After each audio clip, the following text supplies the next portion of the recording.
Welcome to my channel.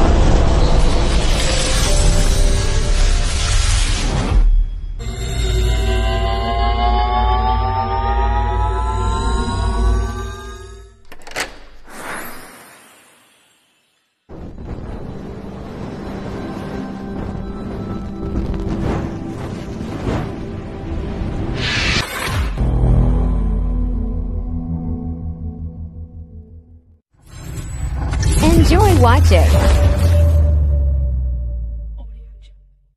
Henerasyon poon kay Abraham. Kasi ngunyan, sinabi pa ni San Mateo, ang siri na trungko ni Jesus, pero sa perspektibo ni San Jose. So babalikan na po kung ano ang meron dito sa kwento na ito. Sa kultura po ng mga Hudyo na itong panahon, ikaw po tulong stages ang pag-arguman. Kung ganyan kita engagement tapos kasal tulos, ikaw isinda po tulong. Enot, engagement, turulay, magpapakasal na, betrothal, okay, nagkauruyo na, as in binding na, kumbaga legally married na sila, pwede nang apo na mag-arago, at duwa, as in pantulong, iyon na itong magpapanggap sila, magtitipa na ang duwa sa kasal. So, lilinawin tayo takay puwata na maintindihan ang Ebanghelyo ta si Maria asin si Jose betrothed ang apod sa ina. Yang duman sa ikaduwa. While it is not yet formal, it is legally binding. Mag-agok na sila. Almost, but not yet. Kaya kan maaraman ni Jose na sa iyang agong na si Maria ay bados. Garos malain man na sa iyang namatayan. But Joseph, marahayo na tao, init si Jose. As in faithful man siya sa indang lay. Ano po sinasabi sa lay ka mga Hudyo? Kanto. Ang babae na magkaaki sa daing niya ago nagsambay. Adultery. At sinarap ta sa kwento kan sa babae na adulterous man anong ginibukan mga tao. Tataklago naman mga gapo. Iyan ang isinasabi kan sa itang lay. Kapag sa tao nagsambay, pwede gatanol. Pero iba po ang naging desisyon ni San Jose. Out of his charity, out of his mercy, tanamupoon si Jose, asin siya marahayo na tao, pig-diborsyo niya, pig-isipan niya na i-diborsyo na lang si Maria. Kung sabihin, makikipag-iwalay siya si Maria. So yun na to, ang sa iyong plano, Silencio, Tonino, na mga diborsyo kay Maria. Tangani, dai mapasubog si Maria. Ang maaraman kan kinaban, bados, dai siya ang ama. Kasi narang ka, nanama, dai malanama. Kundi, ang may kagigibuhan, ang may gibo, iyon, Espiritu Santo. So buo na ang plano ni San Jose. Mati-divorce. Pero yaon, ang mas magayon na plano kan sa tuyang naturatan.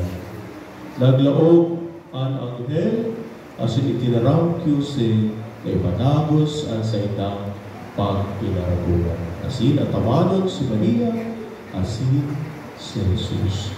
Na ang papangaran niya ay Jesus. Ano po sabihin ng Jesus?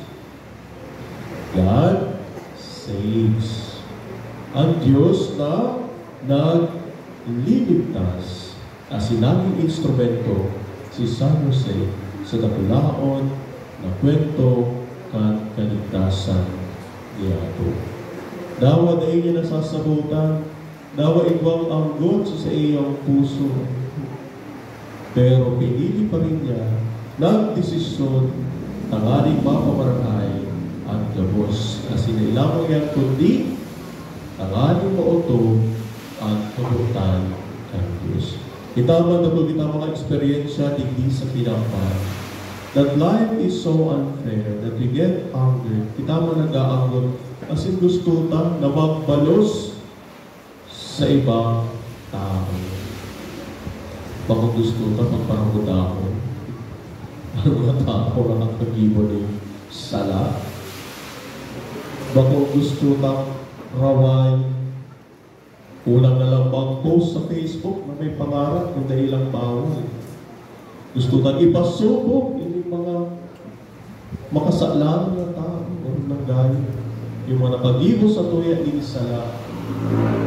Gusto ta nga minsan na sindaman makulugan. Bakong iyo, pasensya ng Father, tao. Si San Jose, tao man, pero kay iyan, at si iyan na isihan, nag-ipunon. Siring sa kwento man ka sa San Jose, sa Biblia, na ipinapakan ka sa iya tuwang na si Juda.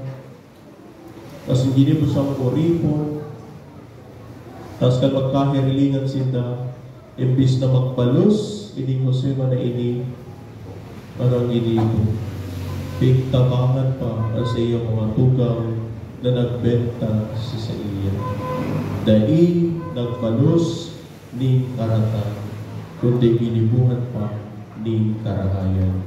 Tano, na iyo yan ang kabutan at sa tuyang kaburatan. Revenge is mine, sabi ka kaburatan. Kaya kita bilang mga Kristiyano, maayo dapat sa tuyang pag-iisip ang pagbalos na iyan. Siguro makatulong kita, paano na lang kami na natihado? Paano kami nakamati ng kulong? Paano man kami na nasa rohan? Sabi ka, Ebanghelyo, don't worry. Dahil maghatid. Akong magayon ang plano niya to para sa tuyang buhay, ay iba ang pagbalos na iyan. Mas marahayon ang plano kan sa tuyang kakuratan. Sa mga pagkakataon na naitan na sasabutan, ang iba pang mga pangyayari sa tuyang buhay, nalain sa tuyang mga plano, nagarubaga na ipagsisimbagan sa tuyang mga pamibig, pag-agrangay sa tuyang kakuratan, dahil kita magkatid. At ibaan kita inilinigay matang kakuratan sa anuman na katibaanan. Kasi siguro magayon na gawin naman ang pangalan na Jose sa mga panahon na kita nakukulugan, na kita na iniintindihan ang mga dalagan ka sa tuyang pagkabuhay hindi sa kinapang. J. Just pray. At susukayan ni San Padre Pio, pray, hope, and don't worry. Sa pagpapamibig, pwede na itarang kung ano wala sa tuyang namamatayan, asin isumitan na lang iyan sa tuyang kaburatan. We submit everything to our Lord. Asin sa pag-submit na iyan kay buhay, maging kita open sa kung ano ang pasabong kan kaburatan. Kaya pa ngayon, ano po? Na maging esman kita, silenso, tanganing magamuta at tataramot kan kaburatan. God listens in silence, and God speaks all the more in silence. Kaya sa Katoliko at si Kristiyano pagtubod, kung sa iba nahihiling na boring ang sa tuyang liturhiya, garot na wala ang mga panahon na tonino, hindi ang pigpapa, pigtutumaran na. Because God listens more in silence. Unlike ibang sekta na puro kurahan, puro hiribian, silana, sindana, ang bida, inda, kunadana ng paninda, at kabarana. Tuloy na po iyan. Just pray, open ourselves, and be silent in discernment. Ang letter E, para mabuo ang tataramo na Jose, be enthusiastic. Si may kagalakan, may excitement na gibuhon kung ano ang sinabi kan kagurangnan.